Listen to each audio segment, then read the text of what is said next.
Alrighty, thank you everyone for joining this evening. Before we get started, I'd like to start with the Pledge of Allegiance.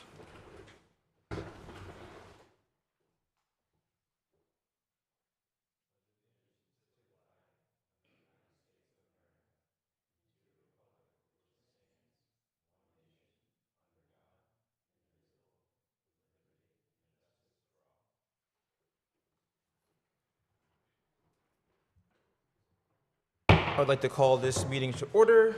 We are for case 2025-231, and I'll have Ms. Clara read the case, please. File contains the original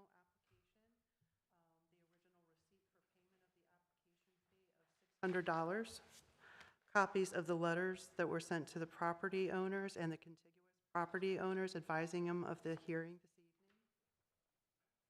all certified letter receipts for those letters, a copy of the notice that was sent to the Carroll County Times for publication, a proof of publishing letter from the Carroll County Times, and a photo of posting at the property. Thank you, Ms. Clara. Just so everyone's aware, the applicant will come forward when called upon. We'll do opening statements, usually very formal, just discussion. We might have some questions. The city manager will give his recommendation based on what planning and commission said. We'll ask some questions, and then ultimately we'll end with us giving a vote, yes or no. Is the applicant here this evening? Yes. Can you please come up to the microphone, sir? Can you come up to the microphone, sir? And just so you're aware, you're testifying under oath, and you're abiding by your testimony. Is that understood? Yes. Alrighty.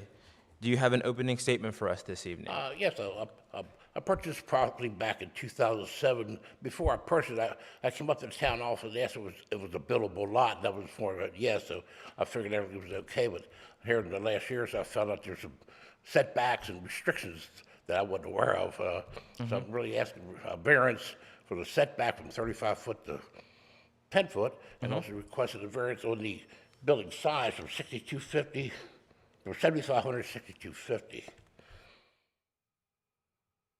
I think I just, with a setback, the biggest thing I could pull in there is something 10 foot wide. Okay. Anything else you'd like to add? No, sir. Not at this time. So the only question I'll have, Jim, is I think based on this, he's requesting a variance from 35 to 10. Yes, sir.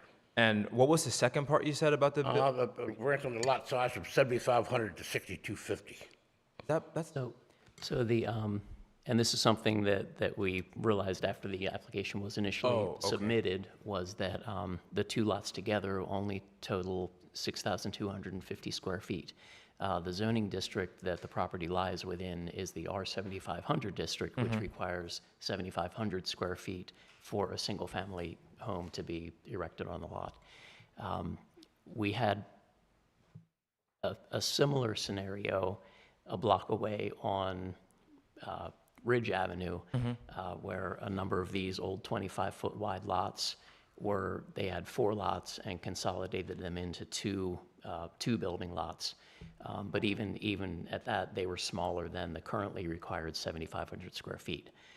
So what we did in that case was consolidated the 4 lots into 2 and enabled the construction of 2 single-family homes. So similar situation here, except this is also a corner lot, and corner lots get this double front yard requirement. Right. So typically that is, in this district, it's 35 feet from the side street as well as the front street. There's also a 10-foot side yard requirement. So if you were to take all the setbacks, per the code, you would be left with a 5-foot wide strip to build in. So these lots existed long before the zoning code was created, and a number of, while originally this whole area, Commerce Street, was all platted as these 25-foot wide lots. Much of the area was replatted over the years, but based on ownership, some folks who still owned lots didn't replat them, and these are, I think, maybe the last 2 that have not been replatted or built upon.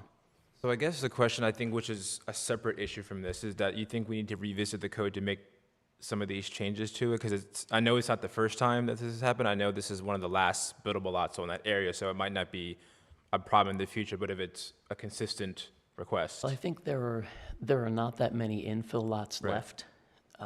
So I don't think we would want to, unless the planning commission and/or mayor and council felt like, future lots Right. should be configured differently. I think that this is probably the appropriate process to go through for those lots that, predate the zoning code. Okay, and then while you're on the topic, do you want to give the point of view from the planning commission what their overall recommendation was? Sure. They initially reviewed the case at their July 28th meeting, and they did give a favorable recommendation at that point. When we realized the square footage issue, we brought it back before them at their meeting this past Monday night. The minutes aren't ready yet, but that did not change their favorable recommendation Okay, to add the reduction to 6250 square feet. okay, so both the variance to the setback and the buildable square footage of the home, both positive Correct. from planning commission? Yes, Okay, sir. that makes sense. And I don't remember, but were there any issues in terms of, I know when they had to do, they'll have to put a sidewalk in eventually. Was that any issue about the setbacks and changing that? That really shouldn't affect any of the Okay. setback requirements. Should the variances be granted, that will leave a reasonable footprint within which to build the home. And the sidewalks don't really factor into the setbacks, Okay. but part of any new home is building sidewalks along the public streets. Got it. So just for this case, the 2 points, one is the setback, and the second is the square footage. And as you said, planning commission favorable, they recommend us to move forward with this. Correct. Okay. Do my fellow board members have any questions for the applicant or the city manager about this case at this time? Further questions, comments, concerns from anyone? Jim, I just have one question for you. With the setbacks, does it allow any orientation of where the house faces, or is it restrictive to only face one direction? I would say the house is going to have to be configured, and the only way this really works is for the house to face Commerce Street. That would be the principal facade. Because otherwise, if it were to face Reverton, you would have that 35-foot front yard setback. I mean, you could ask for a reduction on Reverton, but I think were the house to face that way, then there's also a rear yard requirement Right. of 25 feet, and you only have 50 feet of distance, to fit a home within. So the code states that the variance granted is supposed to be the minimum amount that can let the applicant do what they wish to do.